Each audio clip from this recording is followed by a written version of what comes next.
Hello everyone, welcome back to another Europa Universalis 4 video. I still butcher the pronunciation of that. So I have not made a video in a while. I actually tried to originally make this video a couple months ago, but it got messed up with the audio quality. I've moved to a new video editing program, OBS, which should hopefully have better qualities than what I have been using, which up till now may or may not have been Microsoft's inbuilt game mode. So, yeah.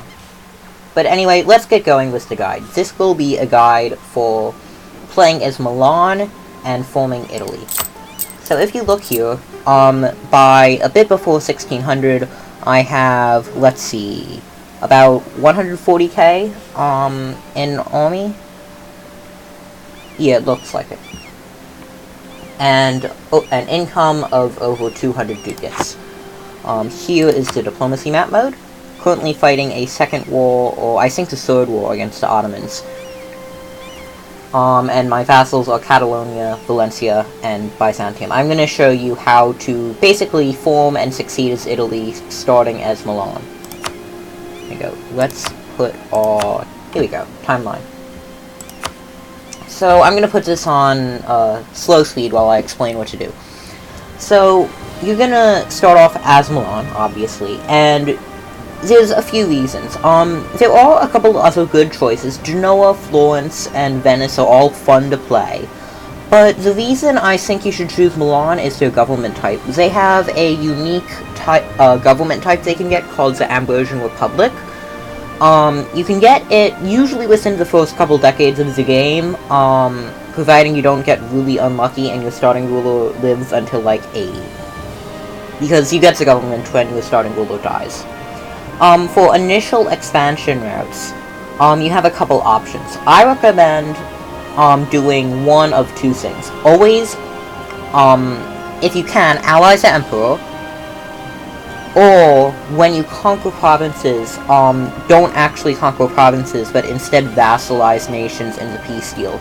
The liberty desire will be pretty high at first, but it usually isn't that bad if you can get into another war quickly enough so that they don't have time to rebel, and if you can just get them to exhaust themselves in a war, they usually won't declare independence. And once you're powerful enough and have taken about how much land I've taken here, you won't have any problems with liberty desire most of the time, unless you take a stupid amount of vassals. This is because before 1490, the land in northern Italy is still in the Holy Roman Empire, and the Emperor can demand unlawful territory, so you don't want that to happen. You can always refuse, but you get a not very nice penalty. Another reason you might want to do this is you can't always ally the Emperor, and sometimes an alliance with France is, better. I actually got an alliance with both Austria and France for a while, but it's insanely hard to keep both of them, for a long period of time. Usually you'll have to break one, and I prioritize one with France over one with Austria, because you're going to come into conflict with Austria much sooner. So as you can see, by a bit after 1500, I'm close to forming Italy. I just need a few provinces from Urbino and the Pope. I think I may have actually vassalized Urbino. Savoy is a good ally to have. They will almost always ally you, at the start of the game, and they will help you in most of your wars. Genoa and Venice are good rivals, as you start off with poor on Venice. So for your initial wars, I mean, target peoples that don't have alliances. Don't take too much at once. Here you go. I formed Italy at around 1525, I think. And just use common sense on who to attack. Don't attack people too powerful than you. And whatever you do, do not let a coalition form. I know it may seem like you might be able to win a coalition war. Here you go. This is something I recommend you to do. Take one province from Aragon when you first declare war, and just release it from Naples. You can just even do it as a non-co-belligerent, since Abruzzi doesn't have that much dev. But you want something to release Naples for their free cause, because while you do have claims on Italy, permanent claims, And it won't actually cost that much combined with your Italian ideas. It's your aggressive expansions that you're mainly worrying about, and feeding Naples' cause will give you much less aggressive expansion. So anyway, what was I talking about? I was talking about something. I'll keep on going with the time lapse. But basically, yeah, I have completely lost my train of thought. I'm not sure. But anyway, I'm just gonna continue going on from about where I think we were. So, once you start with, overcoming your initial enemies... Oh yeah, coalitions. So, even if you can beat an initial coalition, the wars will be really hard. Northern Italy is great for, like, dealing with them because of all the nice mountain forts you can get, but you'll waste tons of manpower and money fighting them for no real benefit, because it will just make future wars harder to win without getting a coalition later. So really no real point. It is worth noting I took this instead of feeding it to Naples. I did that just to fabricate claims onto the Ottomans. I wouldn't recommend doing it. I didn't actually need to do that. I could have just fabricated from here to get a Caesar's belly. And since the provinces in the HRE leave the HRE by 1490, I would just not bother trying to take too much before 1490. As you can see, I've taken some provinces from my initial wars with the Ottomans, and my last war with Aragon to get some vassals. I highly recommend using vassals in your Milan to Italy playthrough, as they will make conquests so much easier. It's insane. Recommended ideas. Diplomatic is a great idea group for playing in Italy. Influence is also nice, but, I mean, it's really a toss-up. I personally prefer influence for the improved relations to make the AE tick down faster, and for the vassal annexation costs. The diplomatic relations and, Diplo Rep also isn't bad either. Here we go. We finished the timeline. So what do I recommend after you form Italy? Obviously, you should be going into Aragon and Byzantium to secure the Genoa nodes. As Italy, you will be in the rare position where it will actually be beneficial for you to collect in more than one node. I would recommend having your capital in the Genoa node. You automatically change your capital to Rome when you form Italy, but it's still worth noting. It would be better to have your capital in the Genoa node, because as Italy, you can usually get near 100% control of the Venice node anyway. But if you don't have your capital in the Genoa node, you won't have close to 100% control. So you're gonna want to get as much control there as you can. And it's a much richer node, earning me almost twice as much as Venice. Army composition is going to be slightly different from if you're playing in a pro-region, like, say, Byzantium. Not to, like, diss Byzantium or anything. It's a fun nation, but the region just simply isn't as rich as Northern Italy. Northern Italy is the most development-dense area in the entire game, so you can actually run half-Merc infantry or nearly Merc infantry armies. If we look, can I find out how many Mercs I have? I want to find out how many Mercs I have. Yeah, I think these are all Mercs right here. Yeah, these are all Mercs. Are any of these Mercs? No, so I have 60 Merc infantry out of 80,000 total infantry. So 3/4 of my infantry right now are Mercs, and my army maintenance is all the way up. And I'm sieging, and I'm still making a huge profit. As Italy, you have almost infinite money, so you can go almost full Merc infantry, and have a full backline of cannons when you fight. Even starting a bit before, Tech 16. For advice for fighting, Aragon, basically, don't let them into Northern Italy. You can go back and forth, have, like, one small army sieging Aragon while another one defends Northern Italy, or if they have most of their armies in Aragon, have the larger army sieging down Aragon. Or, I mean, if they have most of their armies in Naples, have most of your armies siege down Naples, then transfer them up. The nice thing about Italy is that you can split Aragon's forces, even if you don't have naval superiority. If you do, it'll be even more effective, but it's not necessary. The Ottomans are a lot harder to defeat, especially for your first war. I recommend simply trying to get your economy in a really good position before you try to start, so you can have at least 60 to 80% Merc infantry. This means you can continue the war indefinitely. I'd also suggest to be earning upwards of 50 ducats a month. You don't want to be taking out loans to win this war because it may be a long war. I think my first war against the Ottomans took like 5 or 10 years. You'll also want to build up your galleys, possibly past your force limit, just because you really need naval supremacy to blockade the Ottomans for war score and war exhaustion at first, and then to block the strait. Build either up to your force limit, and then check if you have a larger and more powerful navy than the Ottomans by a substantial amount.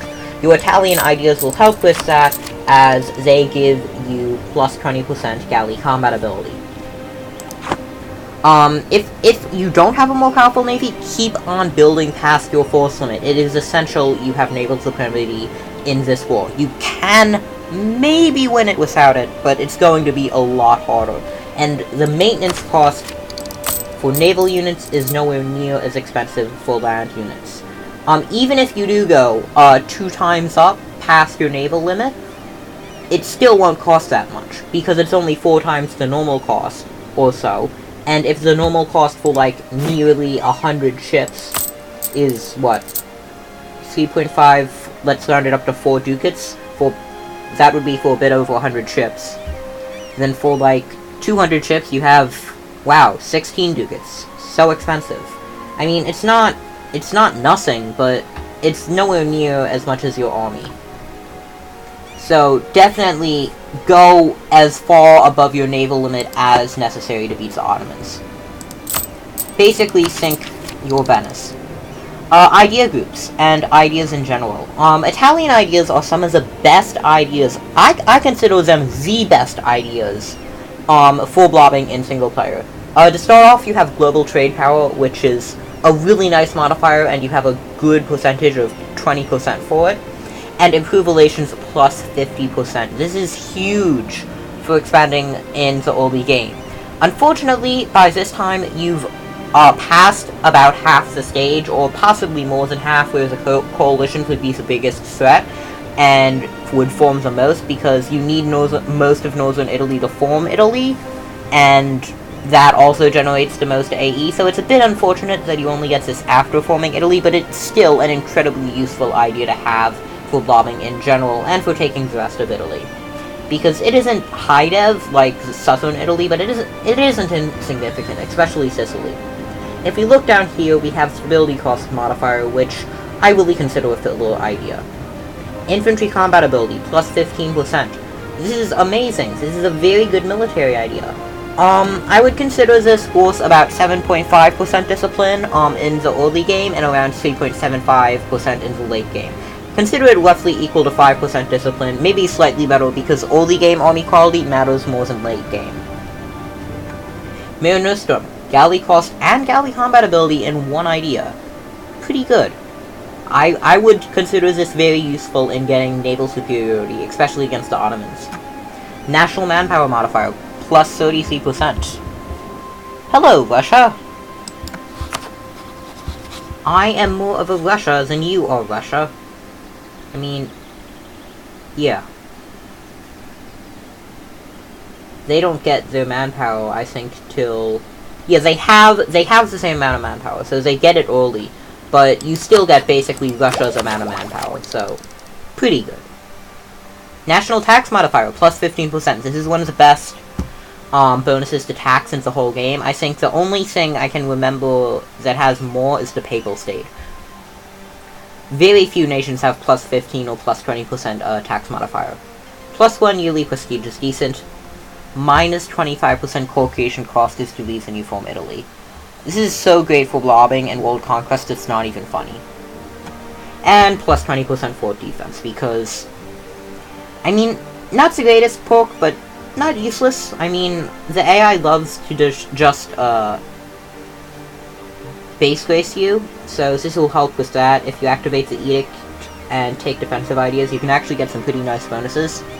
What idea groups do I recommend you to take? Plutocratic is a good all-around idea group for republics. If you take plutocratic and you're taking the same religious group territory, you'll almost never have rebellions. It also has some nice, off-topic bonuses. I wouldn't really call this a military idea group, though. It has some bonuses to military, but if you're looking for a full-on military idea group, I would go defensive instead. It has better military bonuses. I would say this is a mix of trade, economic, and defensive ideas. You have plus 10% morale, which is pretty good. Plus 2.5% mercenary discipline is decent if you're using mercenaries, and you should be. As Italy, you should be having most of your infantry as mercenaries.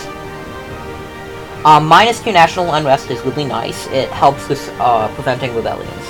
+1 merchant, really nice. Helps with money, which you obviously weren't making enough of yet. Do I need to repeat myself? I mean, honestly, you don't have that many inland trade reps. Economic, I took just because I felt I wasn't making enough money. I'm honestly not sure why I did this. I wouldn't recommend it. It's good for, like, comboing with other ideas if you look at the policies I took. It gives you some bonuses to Republican tradition. But honestly, the 0.2-year Republican tradition, you can decide if that's worth taking economic. It will give your economy another boost so that you can have almost full frontline, merc infantry, so you can decide if you need it. Administrative, yeah, pretty good. Influence, good.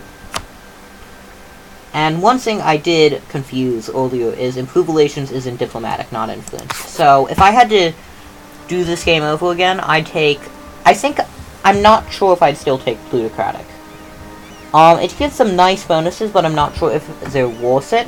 I think I would take, maybe another military idea group.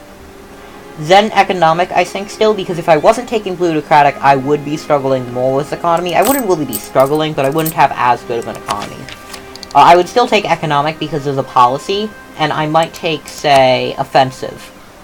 Or defensive idea groups for military.